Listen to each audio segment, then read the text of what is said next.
Un saludo muy especial a todos los televidentes, gracias por acompañarnos de nuevo en el programa Fe y Culturas, y hoy vamos a tener una virtud muy especial, es la virtud de la flexibilidad mental.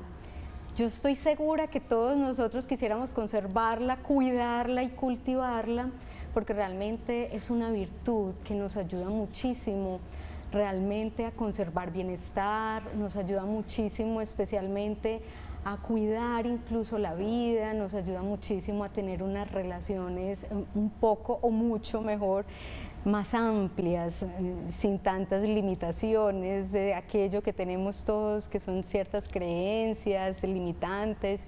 Y bueno, es una virtud muy expansiva y para eso hemos invitado a una persona muy especial. Ella es Ana Milena Posada, es comunicadora audiovisual, ha hecho su maestría en comunicación organizacional, pero además tiene unas habilidades especiales, maestra de baile, de yoga, así que es una mujer muy linda que nos va a acompañar en este tema. Les damos la bienvenida y te doy la bienvenida también a Ana. Qué rico que estás aquí con nosotros, gracias por aceptar la invitación. Muchas gracias, Paula, por la invitación, por compartir este espacio de conversación, que es una de las cosas más ricas para hacer en la vida, y por esa presentación tan honorable. Qué rico. Bueno, presentación es la que vas a hacer, porque qué rico que le puedas contar a los televidentes tú quién eres. Yo ya conté qué títulos tienes, pero qué rico que tú puedas contarle a los televidentes quién eres, eso es bien lindo. Claro, Paula. Bueno, como lo mencionaste, pues de profesión soy comunicadora audiovisual. Me he dedicado a diferentes campos de acción que hay dentro de la comunicación, pero digamos que el movimiento ha sido algo que ha impactado mi vida de una forma, o la ha marcado de una forma significativa. Entonces desde ahí he sido muy curiosa con la exploración del movimiento, y principalmente la danza y la práctica de yoga han estado muy presentes. Yo creo que una de las cosas que me sostienen la existencia es la curiosidad, ¿cierto? Todo el tiempo estar como escudriñando en esa cosa tan grande y tan insondable que es la vida, y eso me ha llevado también como a estudiar otras cosas, biología del conocer, que también tú eres cercana a esta rama. Y en general a vivir muy intensamente la vida, ¿sí? Pintar, escribir, cocinar, caminar, pasear, pues como que si me preguntas quién soy una humana que disfruta mucho vivir, que vive muy intensamente. Qué bonito, y el arte dentro de todo ello también nos irás explicando más adelante, pero el arte dentro de esa flexibilidad mental seguramente será fundamental. Siempre. ¿Por qué esta virtud? ¿Por qué traer hoy esta virtud a la vida? ¿Qué quiere decir flexibilidad mental? Es posible que los televidentes estén en este momento preguntándose, ¿flexibilidad mental? ¿A qué se referirá eso exactamente? ¿Qué es? ¿A qué nos podemos referir cuando hablamos de flexibilidad mental? Bueno, la flexibilidad mental es una disposición particular que se adopta ante cualquier circunstancia de la vida y en un mundo cambiante además, ¿cierto? ¿Por qué traerla acá? Porque es que es transversal a todo lo que nos ocurre. La esencia de la vida es movimiento. La vida es una danza molecular. Todo siempre está en continua transformación. Entonces, si yo como organismo no me acoplo a ese flujo, a ese movimiento, no puedo vivir, ¿cierto? Pero ya desde los performance superiores que manejamos los humanos, desde el conocimiento, ¿cierto?, la memoria, yo cómo puedo llevar esas cualidades para que sean maleables, para que tengan esa plasticidad y puedan acoplarse precisamente a todo lo que a mí me sucede, y desde ahí, no sé, vivir una vida como más liviana, más tranquila, que eso no significa que vaya a borrar las dificultades, los retos, el dolor, esos son cosas que están ahí, que hacen parte, pero que lo que sí elimina la flexibilidad mental es la resistencia a ello. Y cuando ya no hay esa fricción, no es doloroso, no es pesado.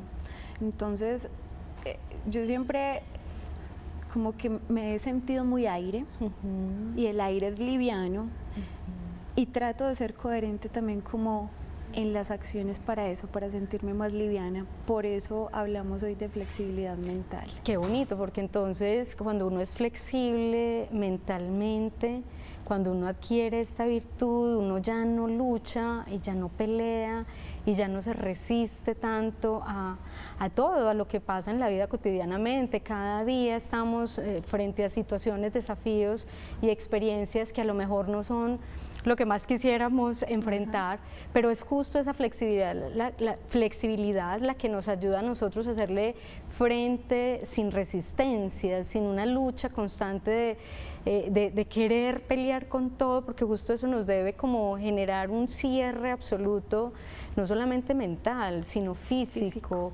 Energético, emocional, social, familiar, laboral, en cualquier ámbito en el que nosotros nos estemos moviendo, y mucha parte del sufrimiento de los seres humanos, cuando hablamos con seres humanos, acompañamos a otros seres humanos, gran parte de su sufrimiento tiene que ver con eso, ¿cierto? Con unas luchas permanentes y unas peleas con la vida, con lo que pasa en la vida, ¿cierto? Resistiéndose a esto. Hablando de esto, Ana, me gustaría acercarnos a un punto que me parece súper bello, y es que la flexibilidad mental, estamos hablando de flexibilidad mental, pero no es solo flexibilidad mental. ¿Qué relación, porque estabas hablando del cuerpo, del movimiento, te sentías como muy aire, qué relación tiene también con la flexibilidad física, la flexibilidad emocional, incluso la flexibilidad espiritual? Claro. Bueno, Paula, voy a empezar por la flexibilidad emocional, porque ahorita decías, claro, yo ya, digamos, cuando adoptas la flexibilidad mental, aprendes a no luchar con esas emociones fuertes, complejas que llegan, pero que llegan, ellas están ahí, ¿cierto? Entonces, ¿cómo se relaciona? Se relaciona de la manera en la que yo puedo reconocer ese montón de sensaciones, porque las emociones son disposiciones corporales también, cómo puedo escucharlas, cómo puedo discernir que es diferente la emoción de la conducta, ¿cierto? Porque la emoción es algo inevitable, ella se manifiesta como se manifiesta, pero la flexibilidad mental me permite pararme desde diferentes ángulos y ver el universo de posibilidades que cada una de mis respuestas me abriría. Y desde allí poder elegir, y la capacidad de elegir es una experiencia espiritual, ¿cierto? Es una experiencia de libertad en sí misma. Qué bonito. Entonces, desde ahí, con la flexibilidad corporal, es que nosotros vivimos todo, o sea, la mente también está en cada célula del cuerpo, ¿cierto? Entonces, así como para tú cargar altos pesos en un gimnasio, necesitas primero tener esa fortaleza mental, esa voluntad y esa determinación. Esa fuerza se vuelve luego fuerza física. Lo mismo sucede, por ejemplo, en la práctica de yoga. Muchas veces cuando vamos a iniciar clases de yoga, llegan las personas súper prejuiciadas y asustadas y me dicen, pero es que yo no soy así de flexible. Entonces yo les digo, ven, yo también siento el tironcito, yo también siento el borde y el límite que me marca el cuerpo, pero yo como me paro desde otro lugar a mirar esa sensación sin juzgarla y sin decir, no, ya me salgo de acá, sino que la respiro, la observo, veo qué puedo encontrar en ella, y eso regula todo mi sistema nervioso. Y al estar todo el sistema nervioso en mayor calma, hay una mejor oxigenación, empieza también todo el cuerpo solito a fluir, a soltar, a soltar, a soltar. Y hay cosas que suceden que yo, pues me falta estudiar un montón para comprender cómo sucede ese fenómeno o el proceso, pero se dan. Yo tengo mi columna llena de titanio y puedo hacer el arco, la rueda perfectamente. La rueda es donde la columna llega a su máximo de extensión. Y cómo se llega a eso, cómo se da, no sé. Pues anatómicamente no te lo sé explicar, pero simplemente yo desdibujo los límites mentales que pueda tener frente a mi cuerpo. Y ese entrenamiento, con lo que estás diciendo, es que inmediatamente se me vienen un montón de cosas a la cabeza, porque ese entrenamiento del cuerpo, ese entrenamiento en volverlo flexible, en volverlo más hábil, más expansivo, de la misma manera la flexibilidad en nuestros, incluso nuestros pensamientos, ¿cierto? Estamos en este momento muy cargados, escuchamos mucho a las personas sufrir o enfermarse porque están abrumadas por tener tantos pensamientos que llegan y que a lo mejor no tenemos esa capacidad como de discernir, de generar un espacio entre ellos, de hacer una pausa y, como dijiste, de verlos desde otro lugar que nos permita observarlos, volvernos observadores de ellos para saber qué camino pues tomamos y de qué manera lo hacemos. Entonces la pregunta que hago es, así como se entrena el cuerpo en esa flexibilidad que impacta en la flexibilidad mental, también se puede entrenar como otras formas que nos permitan lograr esa flexibilidad a través del pensamiento, a través de la emoción, a través, no sé, o a través de otros medios. Tú dijiste una palabra clave en todo esto y es la pausa. El cerebro es un órgano extraordinario, ¿cierto? Pero digamos que él en su modo predeterminado, lo que le importa es sobrevivir. Entonces, donde encuentra un mínimo de seguridad, de comodidad, ahí se ancla.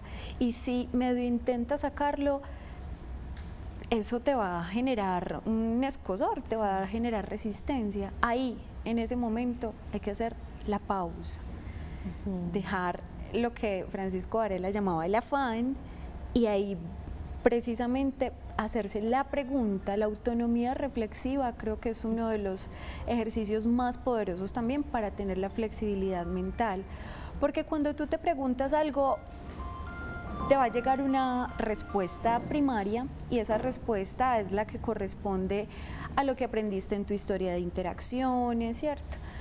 Como todos los sesgos culturales de los que te rodeaste, todas esas ideas que se anclaron en ti. Esa es la primera respuesta que aparece. Pero si después de que aparece esa respuesta vuelves y te haces la pregunta, no queda de otra que salirse de ese estado de comodidad del cerebro y empezar a buscar caminos, posibilidades, soluciones diferentes, y empieza ese juego de la neuroplasticidad a ampliarse, a expandirse. Yo, cuando estoy ante una situación algo compleja y me siento como estancada, anclada a una sola respuesta, juego a imaginar tantas cosas que en la naturaleza se manifiestan como expansión. Las flores cuando se abren, el sol cuando brilla, ¿cierto? En la naturaleza todo siempre está en expansión. ¿Por qué no nuestra mente? ¿Por qué no nuestras ideas? Entonces es como, venga, respiremos, y sé que sí hay muchas otras posibles respuestas, muchos otros posibles caminos. Esa disposición particular de la que te hablaba al inicio es la disposición a expandirse. Qué bonito eso, qué bonito.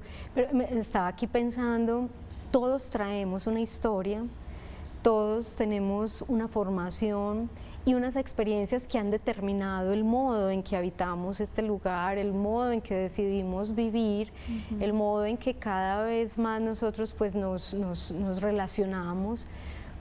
Y dentro de todo ese modo tenemos unas creencias, tenemos unos paradigmas, tenemos unos patrones ya, digamos, allí muy instalados en la propia historia, incluso de manera inconsciente. ¿Cómo podemos hacer para que esos patrones, esas creencias que tenemos, todo ese aprendizaje que traemos, que gran parte de él es fundamental, o yo diría todo es fundamental para poder vivir como vivimos, pero seguramente algunos de ellos hacen que tengamos ciertos tropiezos, hace que nos quedemos todavía enredados o enganchados o dándole vueltas a asuntos que no nos permiten justamente ser flexibles. ¿Cómo hacer para que todo eso, o ser, digamos, conocernos de tal manera que sabiendo esto que también traemos, que hace parte de nosotros, pues lo podamos trascender para que podamos realmente lograr esa flexibilidad? Pues sabes que yo creo que eso es un trabajo colectivo, ¿cierto? Hay que reconocer que somos parte de un todo, que somos con los otros también, y que en la medida en la que yo comparta más con más personas y que no necesariamente compartan mis criterios de validez, que puedan tener otras cosmogonías, otras formas de habitar, de entender y de expresar el mundo, pero compartir amorosamente con ellos. ¿Y amorosamente qué es? Dejarlos ser, o sea, dejarlos aparecer con todo lo que son, sin juicios, sin expectativas, sin exigencias. En ese compartir tú te vas a nutrir de lo que te decía, de todas esas posibilidades, de todas esas gamas, de todos esos matices y esos entendimientos de la existencia. Y se da desde ahí. Yo siento que el amor es un punto clave. Y cómo entrenar el amor, ahí sí la respuesta está en cada uno, porque la experiencia del amor todos la hemos vivido de una forma pues como muy específica, pero desde ahí sí, porque lo que tú dices es cierto, hay muchos sesgos culturales desde la primera institución en la que estamos, que es la familia, ¿cierto? La academia, digamos que el modelo educativo que se maneja ahora tiende a ser muy limitante porque se basa más en teorías que en la propia exploración de los niños o de los adolescentes con su entorno. Y de ahí para allá en los mundos laborales también estamos, claro, simplificando, acotando, encasillando, entonces todo se va volviendo más reducido, pero en la medida en la que compartimos más y también como que nos llevamos intencionadamente a probar experiencias nuevas. Es decir, yo amo bailar, pero también me puedo incentivar intencionadamente a ir a jugar baloncesto. Pues nunca ha sido mi quid, pero a ver qué encuentro allí. La curiosidad, mantener la mirada con esa capacidad de sorpresa, porque es que la vida está tan llena y abigarrada de cosas hermosas que, bueno, aprovechemos el tiempo que estamos acá y vivamos.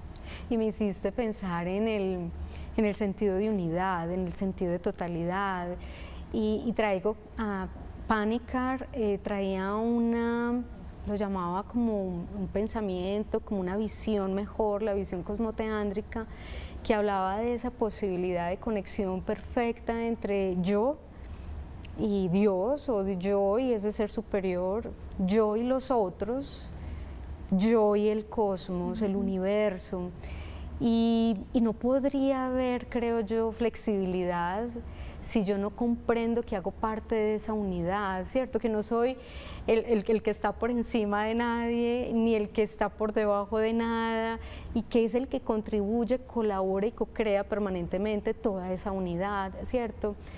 Que quizá parte de nuestras guerras, parte de nuestros grandes dolores sociales, políticos, que no nos vamos a quedar allí, pero sí me parece importantísimo entender cómo realmente, si pudiéramos observar el lugar que habitamos, cómo lo habitamos, mucho tendrá que ver con justo la visión cerrada, limitada, donde no expando mi mente, mi corazón, mi voluntad para realmente comprender esa unidad, ese sentido y visión de unidad que nos ayuda realmente a expandirnos de esa manera, ver el otro, ver el todo, ver lo que hay más allá de una manera admirada, ¿cierto?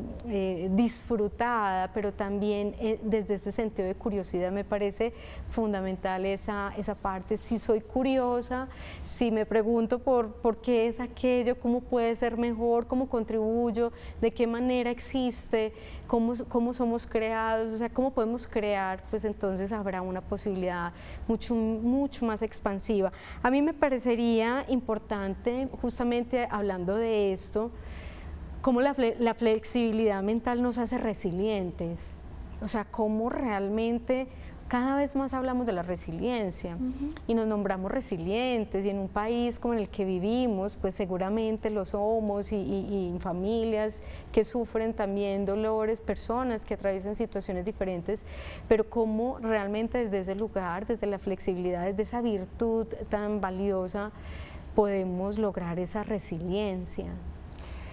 Bueno, la resiliencia es precisamente como esas fuerzas de afrontamiento que podemos encontrar sobre las fuerzas de resistencia. Y esas fuerzas o esos recursos de afrontamiento pueden estar tanto a nivel externo, pero sobre todo a nivel interno. Entonces, lo que yo te decía ahorita de mirar una misma situación desde ángulos diferentes es lo único que te permite realmente escudriñar, buscar y encontrar esos recursos que llevas dentro de ti. Te cuento, por ejemplo, yo tengo varias cirugías, 2 de ellas de la columna, y precisamente el proceso de recuperación de unas cirugías de la columna pues son muy limitantes en el tema del movimiento, pues estás en una cama moviendo los ojos y para de contar. Y es una situación que sí o sí aceptas, ¿cierto? Pero la aceptación, ¿desde dónde se da? Yo puedo aceptar resignada, que ahí veo yo la diferencia entre adaptación y flexibilidad mental. Yo me puedo adaptar porque, bueno, acá tocó y me quedo en ese punto. Pero la flexibilidad mental es acepto y busco qué de bueno hay ahí, ¿cierto? Entonces no puedo mover mis pies, no puedo mover mis manos. Descubro el milagro hermoso de poder respirar de formas diferentes y todos los estados a los que eso me puede llevar, ¿cierto? Después de estar un buen tiempo quieta solo en una cama, al fin logré estar en silla de ruedas. Bueno, no puedo caminar, pero vamos a ver qué se siente el mundo rodando en esto. Qué rico, ¿cierto? Y mira que es que son conceptos inherentes, ahí también está la curiosidad, claro, ¿cierto? Yo siento que también la flexibilidad mental, a ella se llega aniñándose un poquito. Si tú ves, los niños no tienen prejuicios, no tienen esos sesgos como tan enconados que nosotros tenemos, entonces de esa manera a ellos les pueden llegar situaciones difíciles, pero los afrontan con resiliencia porque no le ponen un juicio, simplemente aceptan y buscan las mejores posibilidades ahí. Es increíble porque nos estás dando un testimonio valiosísimo de cómo fue tu experiencia y cómo es que hoy nos estás diciendo pues que estás bailando, que estás haciendo yoga y todos esos movimientos, así que pues gracias. Quisiéramos que todo este público tan bello que nos está viendo hoy pueda haberse quedado con un mensaje muy lindo, y te queremos agradecer de manera muy especial pues tu presencia, tu dulzura y sobre todo pues tantos mensajes que nos has dejado aquí. Mil gracias, Ana, y gracias a todos ustedes por acompañarnos. Los invitamos a que nos sigan en nuestras redes sociales y nos vemos en una próxima ocasión.